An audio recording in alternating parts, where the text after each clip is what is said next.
everybody, I'm here today to share a science experiment with all of you that I actually learned when I was in school in science class called Weather in a Cup. So all you're going to need is some water, a plastic cup, some food coloring, and some shaving cream. The first thing you're going to do is you're going to add water to your cup. You don't have to fill it all the way. And then you're going to add some shaving cream to represent the clouds. This is going to get kind of messy. But when isn't science messy? And it's going to expand a little, remember. And then you're going to add some rain or food coloring to your clouds.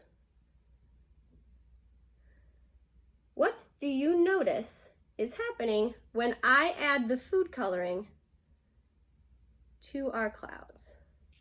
I'm actually going to hold this up closer so you can see. What do you notice? The food coloring is going down into the water of the cup, isn't it? This is actually what happens to our clouds when it rains outside. I wanted to give you guys a little bit of a closer look since I was sitting across the table so you can see better inside of the cup. But this is actually what happens outside when it's raining. When the clouds get big and full of the water, the raindrops start to drip down through the clouds and make it lighter. And that's when we get rain or when it storms outside. So post down below if you try this experiment home and it works for you, or let me know if you try something different.